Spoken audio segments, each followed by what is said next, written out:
The lesson is about the whole duty of man, as you can see from the slide up top. It's from Ecclesiastes. Most people would recognize that passage who've done any reading in the Scriptures. Ecclesiastes is an important study. As I mentioned this morning, it's a good study for young people that are trying to establish priorities in their life, give them direction, which ways they're going in their life. It's a good book for seniors to study who are facing difficult years. It was written, I believe, by an elderly Solomon who was experiencing many of the problems that come along in senior years.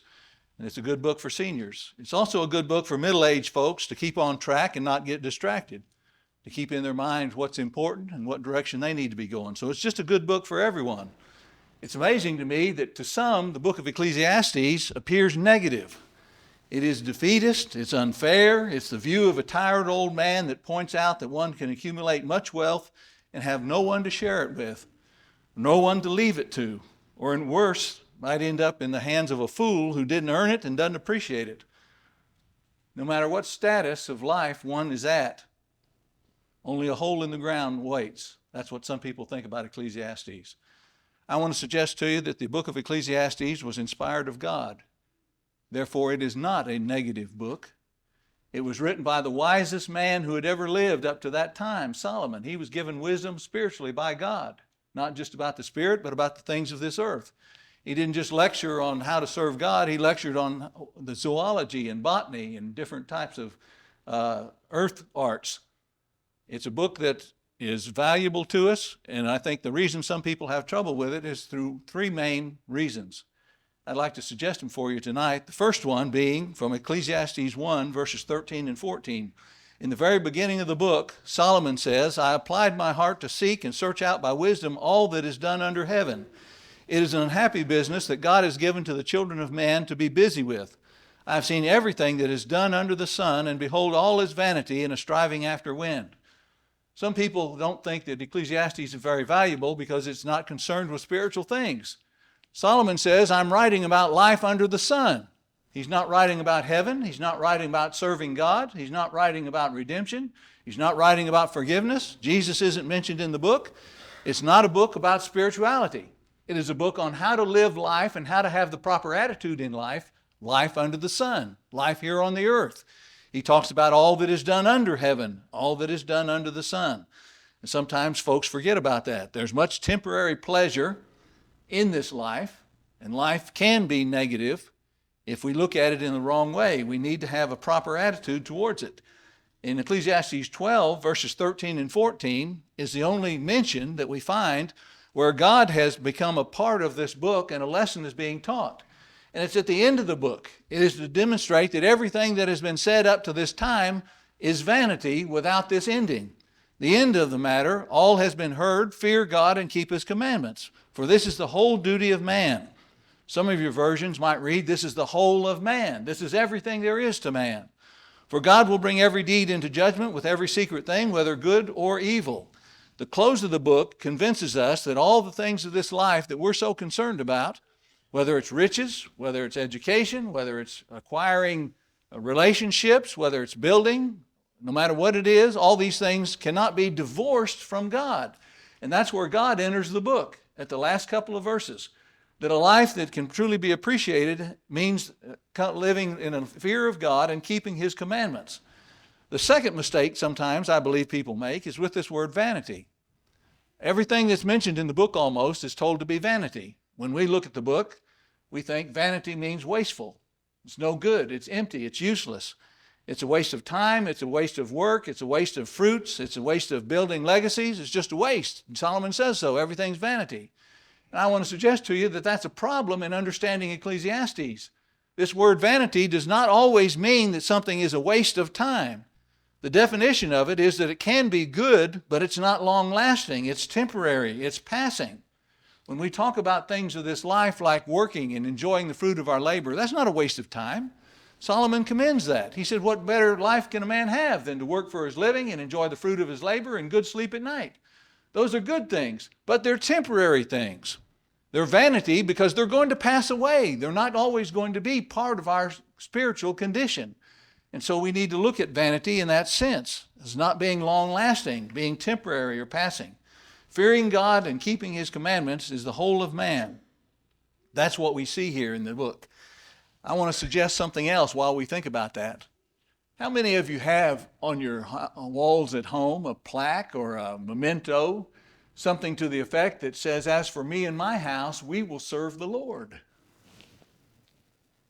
A few of us do.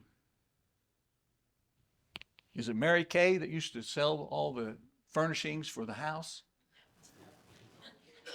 Who was it? Almond Carey. Home Interiors, that's what it was. I'm sorry. Home Interiors. I don't mean to make light of Mary Kay. Home Interiors sold that plaque all over the country, and Christians just ate that thing up. And it's a good thing to have. It's a good thing to think about. As for me and my house, Joshua said, we will serve the Lord. That's important, and it's a challenge, and it's something we should bring into our thoughts more often. But Solomon says that fearing God and keeping his commandments is the whole duty of man.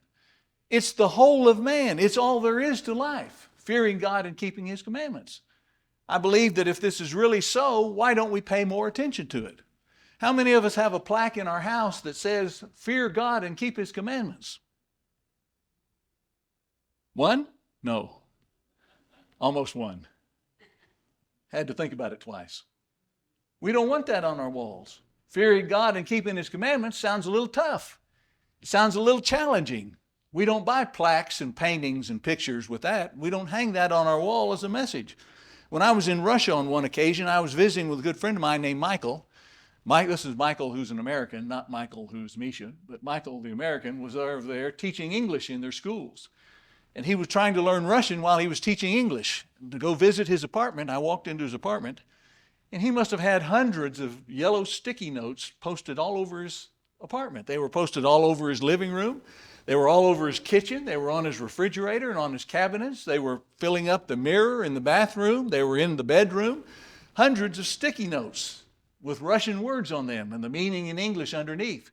And by putting these things in front of his eyes all day and all night, he was learning the Russian language.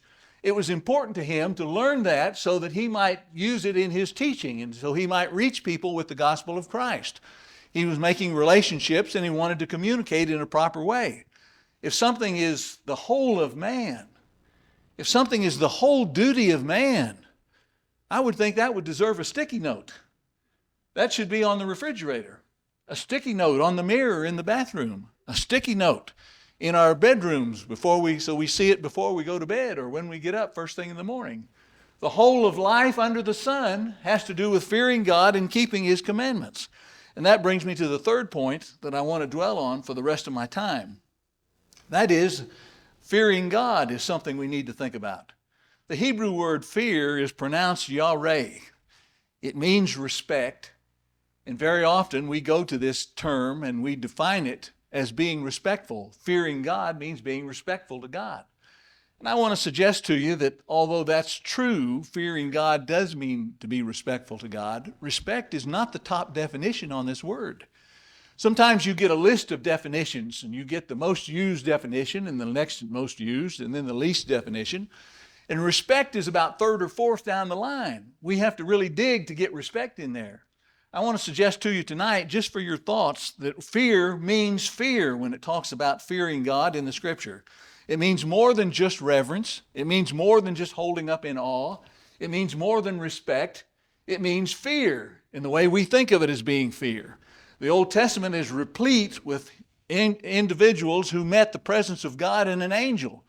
And one thing that always seems to be found in common with that is that when the angel appears or when these individuals thought they were in the presence of God, they hit the dirt face down. They weren't just saying, "I respect you." They weren't just saying, "I hold you in awe."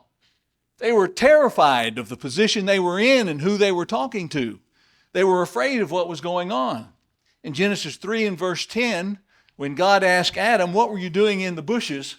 Adam replied, "I heard the sound of you in the garden and I was afraid because I was naked and I hid myself." I was afraid. I respected you, so I hid myself. I had awe of you, a reverence of you, so I hid myself. None of that fits. Adam was telling God, "I was terrified that you would understand that I had sinned and I hid myself from you." In Genesis 19 and verse 30, it says, Lot went up to Zoar and lived in the hills with his 2 daughters, for he was afraid to live in Zoar. So he lived in a cave with his 2 daughters. He had asked the Lord if he could go to Zoar and live because the Lord was going to destroy all the cities of the plain, Sodom and Gomorrah and all the other cities. But Lot said, let me go to Zoar, don't destroy it. So he had permission from God to go to Zoar and live, but he was afraid to go there.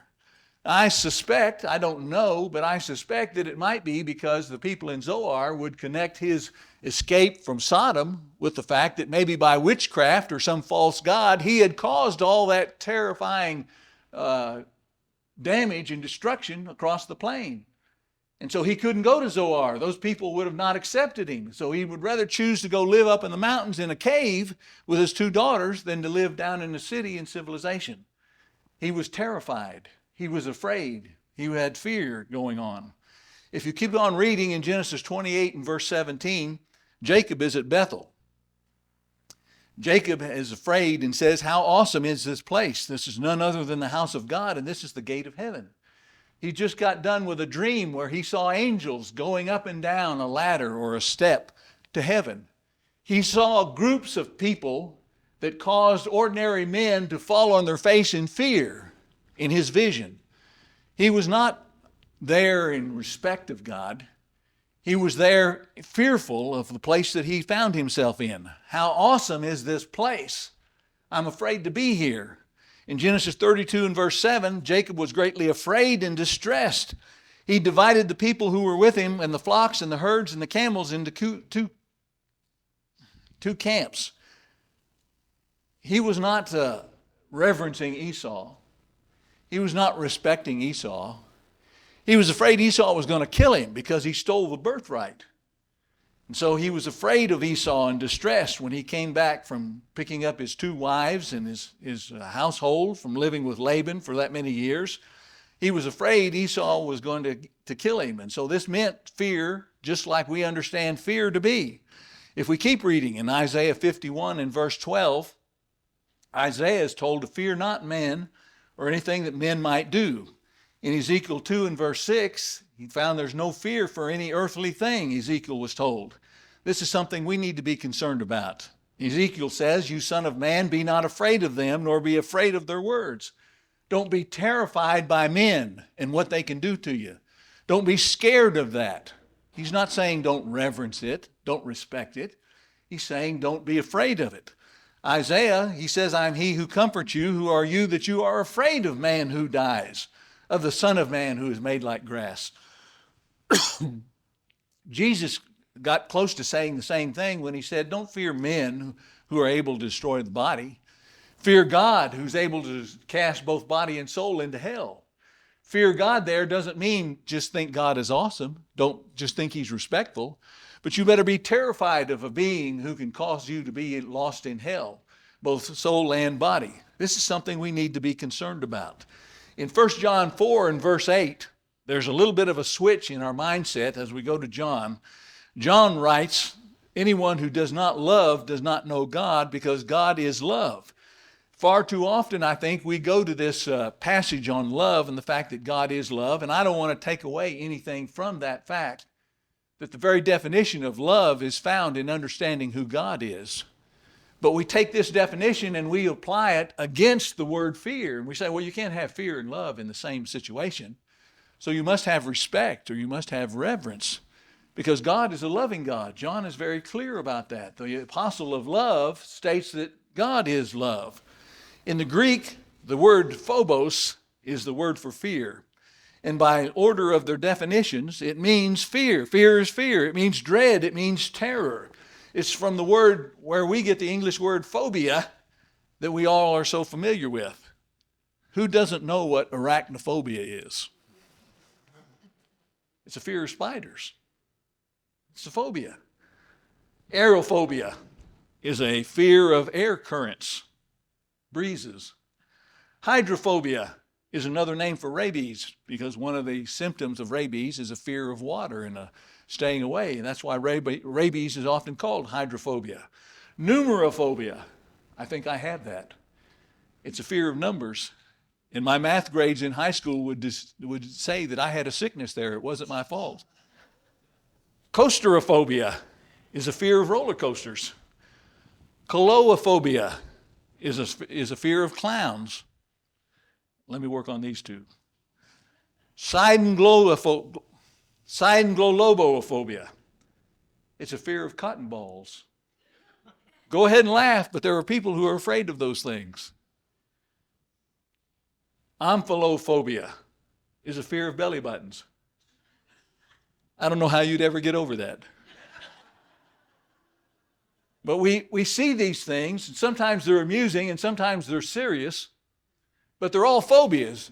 And by those who are supposed to be studied in the minds of men, it indicates that there's a fear here. There's a real dread. There's a terror here. It's not respect.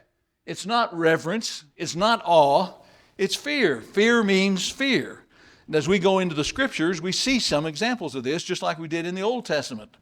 Matthew 14 and verse 26 is where Jesus came walking on the sea. When the disciples saw him walking on the sea, they were terrified. They said, "It's a ghost," and they cried out in fear. They didn't cry out in respect.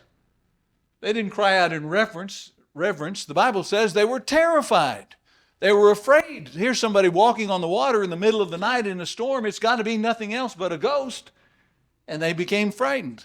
In Acts 5 and verse 5, when Ananias heard these words, he fell down and breathed his last, and great fear came upon all those who heard of it.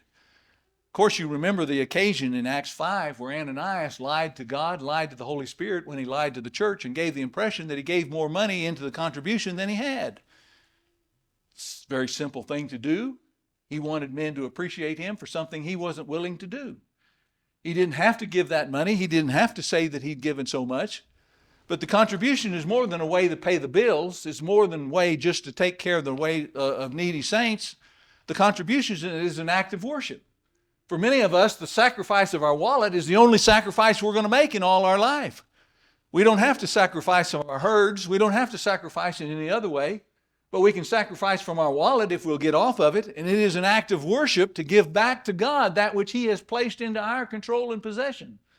Ananias failed in that worship. He failed in it. And as an example of that, he was struck dead immediately. And great fear came upon all those who heard of it. Does that mean they respected that?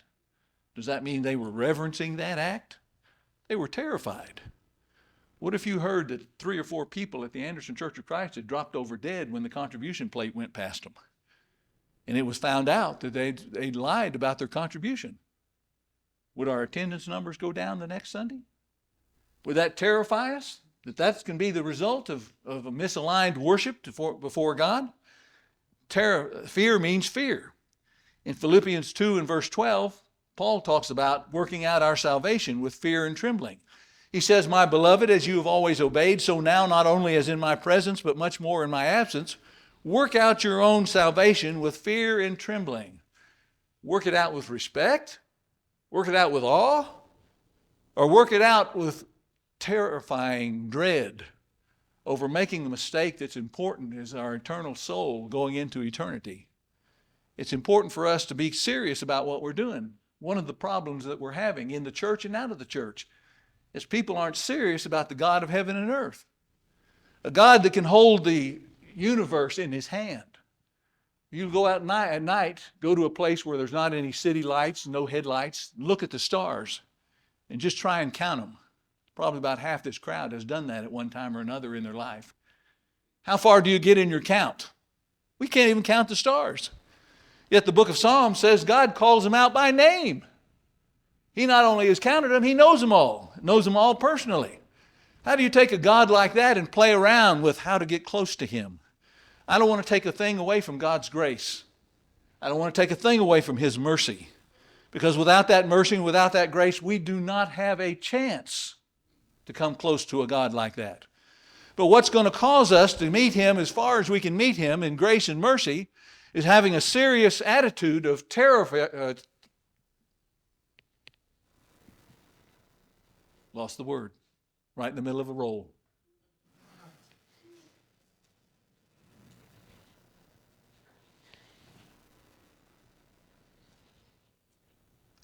what's going to help us get to where we need to go spiritually is having a proper attitude of terror and dread towards missing that mark. Not towards God himself personally, but towards missing the mark that has been set by him. We need to be terrified from time to time.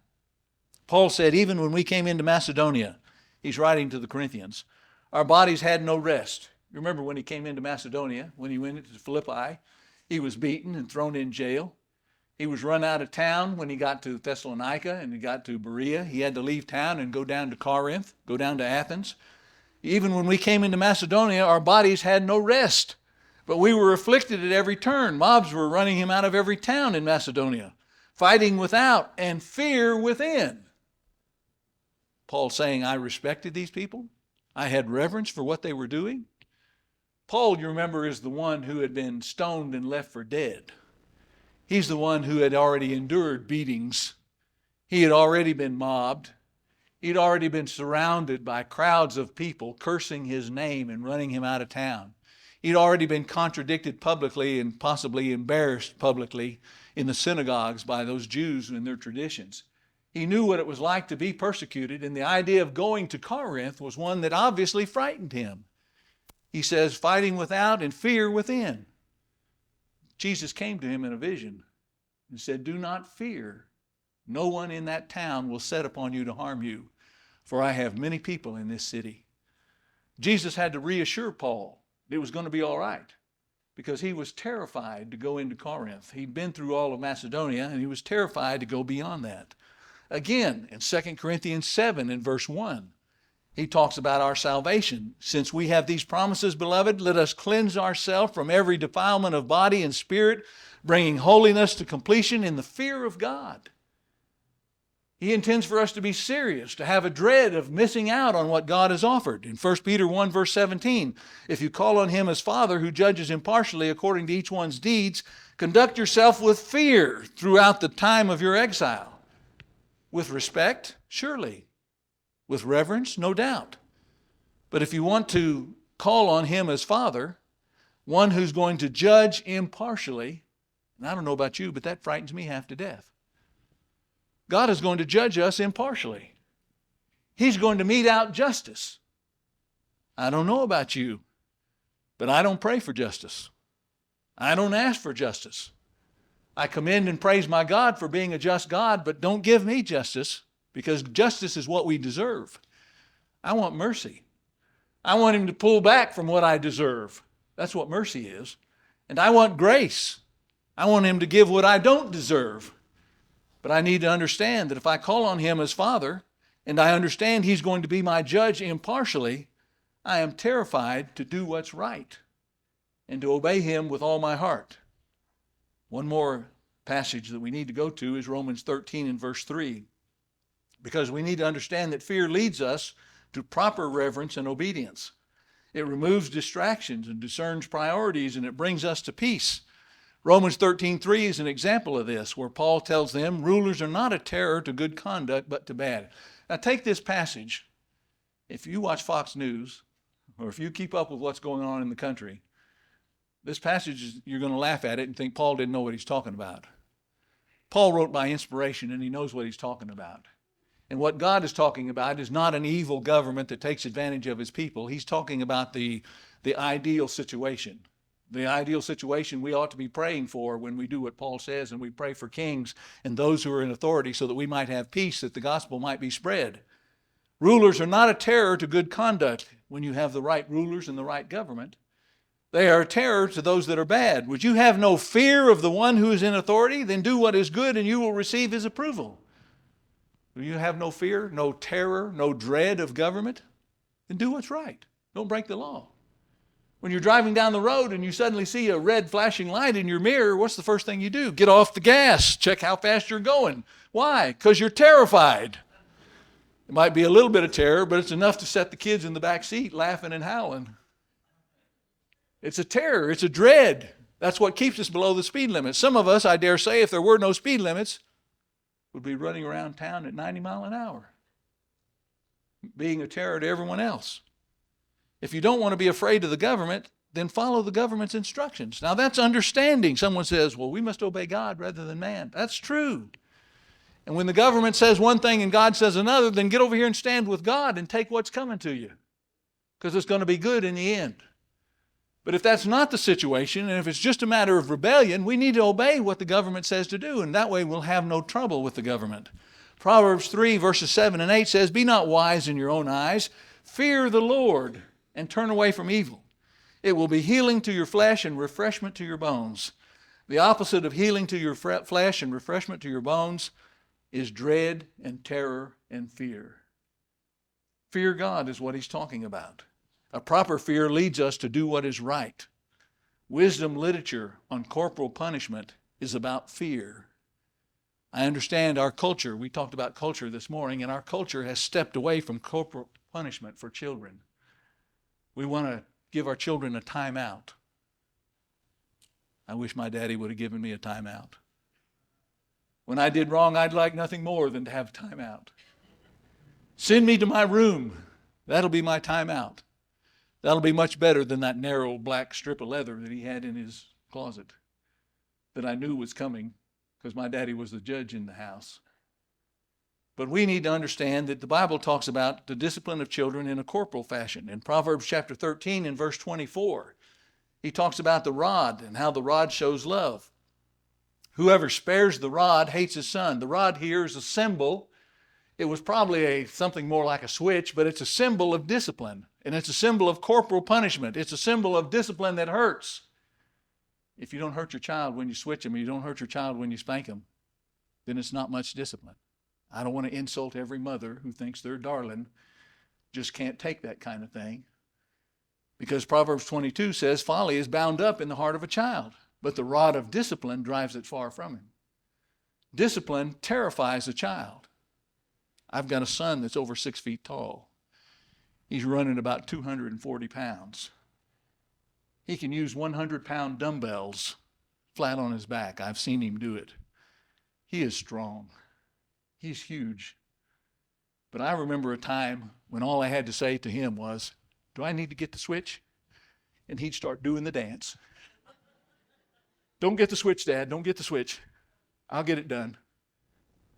Discipline involves terror. It involves pain. And whoever spares the rod hates his son. But he who loves him is diligent to discipline him, stays with him, keeps up with him, puts elbow grease into it. In Proverbs 23, do not withhold discipline from a child. If you strike him with a rod, he will not die. If you strike him with a rod, you will save his soul from Sheol. Now, please understand me. I'm not saying have a hissy fit with him in the middle of the grocery store so the police get called and everybody goes to jail and the kid goes to child services. We need to have more sense than that. We need to understand, and the child needs to understand, that there's a time for punishment, and if you don't behave now, your time's coming fast. It'll come when we get home, or it'll come when Dad gets home, but it's going to come. And if we promise them discipline, they need to get discipline. They need to understand that that's what it's about.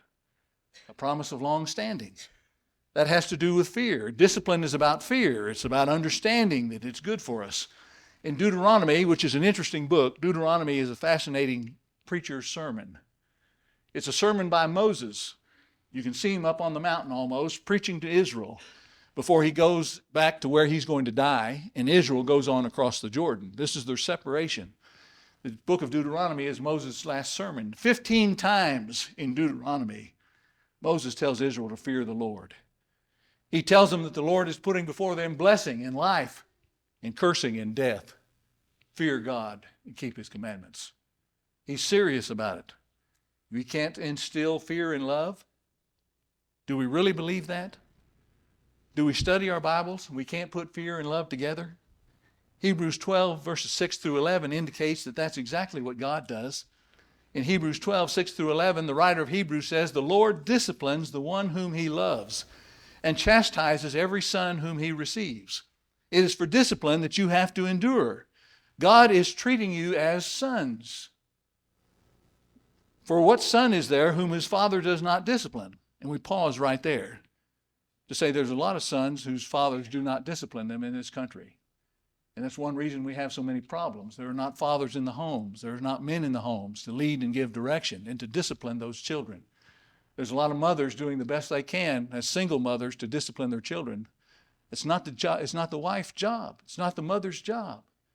They do it because there's no man in the home, but it's not their job. Ephesians 4 says that the husbands ought to be the one that are teaching and training their children in the discipline and the instruction of the Lord. That's the husband's job.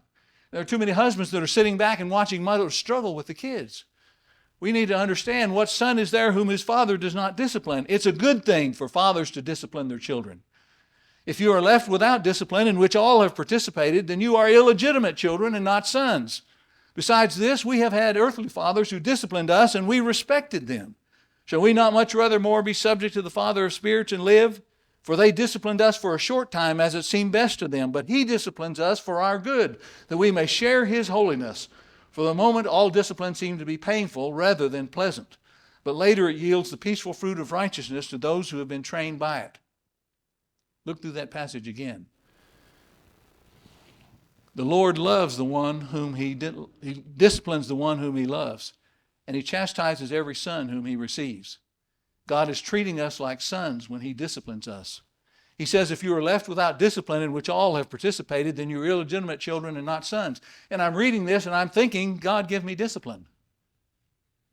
I don't really want it. The Bible tells me here that discipline for the moment seems painful rather than pleasant. But later it yields the peaceful fruit of righteousness. My dad was 5'11" when I was growing up.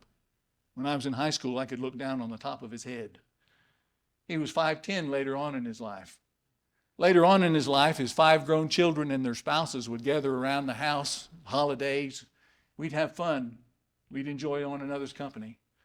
One time, it stands out mostly in my memory. My father passed a few years ago, most of you know.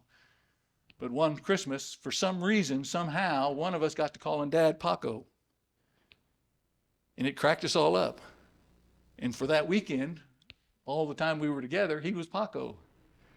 And he'd just shake his head and grin at his 5 grown children getting so much glee out of calling him Paco instead of father. But that's the way we did as adults. We teased one another and talked to one another on an open basis. But we came together like that because when we were growing up, he had disciplined us. We knew when he turned around to us, leaving worship service, going home in the car, when he turned around and said, when you get home, go to your room. We knew that he'd caught us. He'd seen us misbehaving in worship. That was not to be tolerated. When I got angry and called some gal a name I shouldn't have called her when I was early in my years, he happened to be close enough to hear me. He said, go to your room. I'll be in there in a minute. Discipline was part of our lives growing up. I remember being about 7 years old, and he took off after me because I did or said something. I don't remember what it was. But he went after me, and I ran across the yard, got to the clothesline, put one arm on the clothesline pole, and swung around going the other direction. That gave me a little advantage, but he still caught me. Discipline was part of our life growing up. And so I could approach him as an older man, and I could talk to him about my children. I could call him up and talk to him about elders that I worked with. I could be in his home and he could be in my home. And whether he was Paco or whether he was Dad, he meant that much to me. They disciplined us for a short time as seemed best to them, but he disciplines for us for our good. Discipline is something that belongs to young children, and we need to not leave that out of their lives. But we need to understand also that discipline is based on the idea of terror and dread and fear, even a child's form. Hopefully we grow out of that, and that fear leads us to reverential obedience. It leads us to respect. If your children don't respect you, parents, you can't teach them a thing. If you can't get their attention, if you can't make them stop when they run to keep them from running out in front of a car, if you can't holler stop at them and have them stop, then something's wrong and you need to get hold of that child. Reverence is needed there, but respect is more needed. And that comes from discipline and built around pain. All discipline seems painful rather than pleasant, but later it yields the peaceful fruit of righteousness. Ecclesiastes is good for us. Ecclesiastes is good for us because it deals with life under the sun, and that's where we are. It's good for us because everything under the sun is vanity. It's passing away. It's going to slip away. It's temporary. And it's good for us because fear means fear. And God expects us to fear Him. If we fear Him in the right way, we will become reverent. And we will reach out to Him in obedience. And He will do what a loving Father does. He will exhibit grace and mercy, and He will welcome us in. But we had better understand that fear means fear, and not take His will and His ways, His rules and His directions lightly.